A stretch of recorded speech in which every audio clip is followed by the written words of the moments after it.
Hi friends, welcome back to YouTube channel thrilling serial. ഞാനിന്നിവിടെ കുടുംബവിളക്ക് സീരിയലിലെ 14 December 2020, അതായത് ഇന്നത്തെ എപ്പിസോഡ് റിവ്യൂ ആണ് പറയുന്നത്. ഏഷ്യാനെറ്റ് സീരിയൽ റിവ്യൂസ് പതിവായി ലഭിക്കുന്നതിന് വേണ്ടി ത്രില്ലിംഗ് സീരിയൽ ചാനൽ ദയവായി സബ്സ്ക്രൈബ് ചെയ്യുക. ഇന്നത്തെ എപ്പിസോഡ് ആരംഭിക്കുന്നത് കോടതി വിധി കഴിഞ്ഞിട്ട് ഓഫീസിൽ പോയ സിദ്ധാർത്ഥ് പതിവിലും താമസിച്ച് ശ്രീനിലയത്തിൽ തിരിച്ചെത്തി. പ്രതീക്ഷ സിദ്ധാർത്ഥിനോടായി, എല്ലാവരും ഉറങ്ങിയിട്ട് വരാമെന്ന് കരുതിയാണോ അച്ഛൻ ഇത്രയും താമസിച്ചത്? ശിവദാസ മേനോൻ, എത്രയും പെട്ടെന്ന് ഡിവോഴ്സ് വേണമെന്ന് എന്തായിരുന്നു നിനക്ക് വാശി? സിദ്ധാർത്ഥ് മറുപടി പറയുന്നു. എത്രയും പെട്ടെന്ന് പ്രശ്നം അവസാനിപ്പിക്കാമെന്ന് കരുതി, എന്തിനാ വലിച്ചു നീട്ടുന്നത്? സിദ്ധാർത്ഥിന്റെ മറുപടിയിൽ തൃപ്തനല്ലാത്ത മേനോൻ, അതിന് ഈ വീട്ടിൽ താമസിച്ചുകൊണ്ട് ഡിവോഴ്സിന് പോണമായിരുന്നോ നിനക്ക്? ഭാര്യയുടെ കൂടെ താമസിച്ച് ഭാര്യയെ ഡിവോഴ്സ് ചെയ്യാൻ നാണമില്ലേ നിനക്ക്? വേദികയുടെ വീട്ടിൽ പോകാൻ കഴിയില്ലെങ്കിൽ ഏതെങ്കിലും ഹോട്ടലിൽ പോയി മുറിയെടുത്ത് താമസിച്ചുവിടായിരുന്നോ നിനക്ക്? ഇത് കേട്ടുകൊണ്ട് ഇന്ന് സരസ്വതിയമ്മ അങ്ങോട്ട് വന്ന് മേനോനോടായിട്ട്, നിങ്ങൾ ഇവൻ വന്ന് കയറുമ്പോഴേ ഓരോന്ന് പറഞ്ഞ് വിഷമിപ്പിക്കാതിരിക്കുക. ഒരുത്തി കോടതിയിൽ വെച്ച് എൻ്റെ മോനെ അപമാനിച്ചു. സുമിത്ര സരസ്വതിയമ്മയുടായി, ഞാനെന്ത് ചെയ്തെന്ന് അമ്മ പറയുന്നത്? ഇദ്ദേഹത്തിന് ഞാൻ വാക്ക് കൊടുത്തതിനനുസരിച്ച് കോടതിയിൽ പോയി. ഇദ്ദേഹം പറഞ്ഞതുപോലെ ചെയ്തതാണോ ഞാൻ ചെയ്ത തെറ്റ്?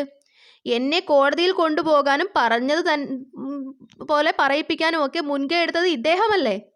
ഞാൻ അദ്ദേഹം പറഞ്ഞതുപോലെ ചെയ്തെന്നല്ലേ ഉള്ളൂ.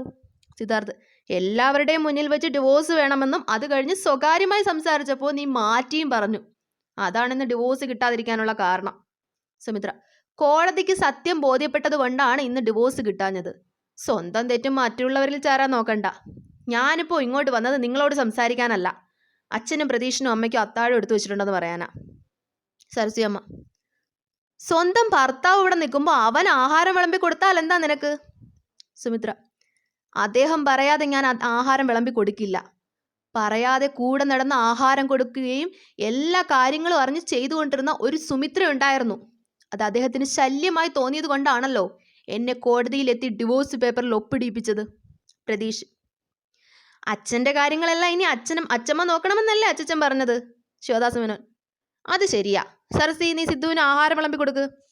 മടിച്ചു എന്ന സരസ്വതിയമ്മയുടായി സിദ്ധാർത്ഥ്, വേണ്ട, ഞാൻ ഹോട്ടലിൽ നിന്ന് കഴിച്ചിട്ടാണ് വന്നത് എന്ന് പറഞ്ഞ് മുകളിലേക്ക് പോകുന്നു. ശേഷം കാണിക്കുന്ന സിദ്ധാർത്ഥ് മുറിയിലെത്തിയപ്പോൾ വേദിക ഫോണിൽ വിളിക്കുന്നു. വേദിക, നീ ഇപ്പോൾ വിളിച്ചത് എനിക്ക് നല്ല ആശ്വാസമായി. ഞാൻ ഇവിടെ ശ്വാസം മുട്ടിയിരിക്കുക. ഇന്ന് ഡിവോഴ്സ് കിട്ടിയിരുന്നെങ്കിൽ ഇങ്ങനെ വീർപ്പുമുട്ടേണ്ടിയിരുന്നില്ല.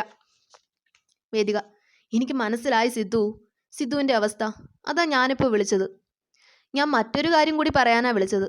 സിദ്ധു നാളെ തന്നെ ഏതെങ്കിലും ഹോട്ടലിലേക്ക് മാറൂ കേട്ടോ.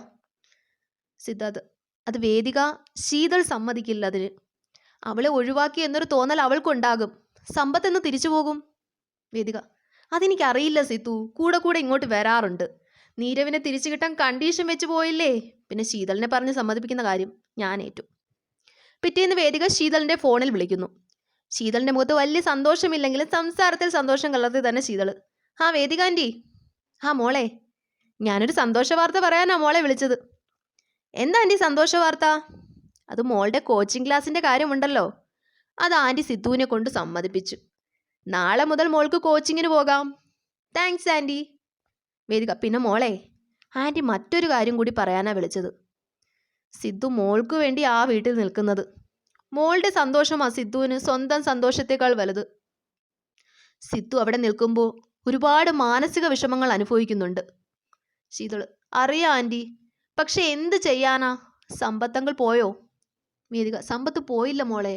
സിദ്ധു ഏതെങ്കിലും ഒരു ഹോട്ടലിൽ താമസം മാറട്ടെ. മോൾ അവിടെ നിൽക്ക്. സമ്പത്ത് പോകുമ്പോൾ നിങ്ങൾക്ക് രണ്ടുപേർക്കും ഇങ്ങോട്ട് തിരിച്ചു വരാമല്ലോ.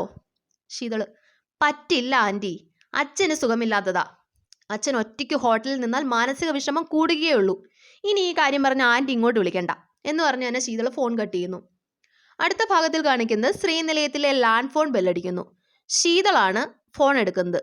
നിലീനയായിരുന്നു വിളിച്ചത്. ശീതളാണ് ഫോൺ എടുത്തതെന്ന് പറഞ്ഞ് നിലീന ശീതളിനോടായി, ശീതൾ മോളെ, നീയും അച്ഛനും തിരിച്ചു വന്നതായി ഞാൻ അറിഞ്ഞിരുന്നു. മോളിനി അമ്മയോടൊപ്പം നിന്നാൽ മതി. വേദികയോടൊപ്പം പോയപ്പോഴുള്ള അനുഭവം ഓർമ്മയുണ്ടല്ലോ. സിദ്ധാർത്ഥ് ശീതളിൻ്റെ അടുത്ത് തന്നെ ഉണ്ടായിരുന്നതിനാൽ അവൾ തിരിച്ചു മറുപടി പറയാതെ അമ്മയ്ക്ക് ഫോൺ കൊടുക്കുക ആൻറ്റി എന്ന് പറഞ്ഞ് സുമിത്രയ്ക്ക് ഫോൺ കൊടുക്കുന്നു. സുമിത്ര ഫോണിൽ സംസാരിക്കുമ്പോഴും സിദ്ധാർത്ഥ് കാര്യം എന്താണെന്നറിയാൻ അവിടെ തന്നെ ഉണ്ടായിരുന്നു.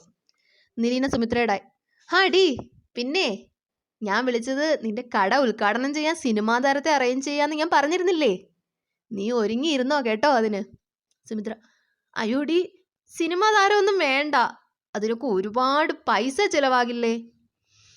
നിലീന: നീ അതൊന്നും ആലോചിക്കണ്ട, സിനിമാ താരങ്ങളുടെ ഡേറ്റ് നോക്കണം, ഞാൻ എല്ലാം റെഡി ആക്കിക്കോളാം എന്ന് പറഞ്ഞ് നിലീന ഫോൺ കട്ട് ചെയ്യുന്നു.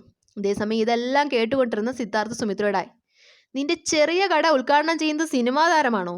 സിനിമാ താരത്തിനൊക്കെ കൊടുക്കാൻ ലക്ഷങ്ങളൊക്കെ ഉണ്ടോ നിന്റെ കയ്യിൽ? നീ അത്രയ്ക്ക് വലിയവളൊക്കെ ആയോ? സുമിത്ര: സിനിമാ താരം വരുന്നെന്ന് കേട്ടപ്പോഴേ നിങ്ങൾക്ക് സഹിക്കുന്നില്ലല്ലോ. അപ്പോൾ ഉദ്ഘാടനം കഴിയുമ്പോൾ എന്തായിരിക്കും നിങ്ങളുടെ അവസ്ഥ? സിദ്ധാർത്ഥ്: നിന്റെ കൂട്ടുകാർ വെല്ലുവിളിച്ചിരിക്കുകയല്ലേ എന്നെ, നിന്നെ എന്തെങ്കിലും ആക്കുമെന്ന്. സുമിത്ര: അവൾ അങ്ങനെയൊക്കെ പറഞ്ഞിട്ടുണ്ടെങ്കിൽ ചിലപ്പോൾ അവൾ അങ്ങനെ തന്നെ ചെയ്യും. സിദ്ധാർത്ഥ്: ചെമ്മീൻ ചാടിയാ മുട്ടോളം, പിന്നെയും ചാടിയാ ചട്ടിയിൽ എന്ന് പഴഞ്ചൊല്ല എനിക്ക് നിന്നോട് പറയാനുള്ളത്. കാണാൻ പോകുന്ന പൂരം പറഞ്ഞറിയിക്കാൻ ഒരു രസവും ഉണ്ടാകില്ല എന്ന് പഴഞ്ചൊല്ല എനിക്ക് നിങ്ങളോടും പറയാനുള്ളത്. ശേഷം കാണിക്കുന്നത് സരസ്യമ്മ സിറ്റൗട്ടിലിരുന്ന് പത്രം വായിക്കുന്നു. ചെടികൾ നനച്ചുകൊണ്ടിരുന്ന മല്ലിക പിറുപിറുത്തുകൊണ്ട് സരസ്യമ്മയോടായി: വെള്ളം ഇങ്ങനെ പാഴാക്കി കളയുന്നത് നല്ലതിനല്ല സരസ്യമ്മേ. ചെടികൾക്ക് ആവശ്യത്തിലധികം വെള്ളം കിട്ടിയാൽ അത് നശിച്ചു പോകത്തേ ഉള്ളൂ. സരസ്യമ്മ: നിനക്കൊരു ജോലിയുമല്ലാതെ നീ ഇവിടെ വെറുതെ നിൽക്കുമല്ലേ? നിന്നെ കൊണ്ട് പണിയെടുപ്പിക്കാൻ പറ്റുമോ എന്ന് ഞാനൊന്ന് നോക്കട്ടെ.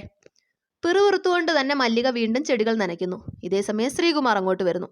കാറിൽ നിന്നിറങ്ങിയ ശ്രീകുമാറിനെ കണ്ട സരസ്യമ്മ മനസ്സിൽ: ശരണ്യയുടെ കാര്യം നോക്കാതെ ഇവൻ എന്തിനാ ഇങ്ങോട്ട് വന്നത്?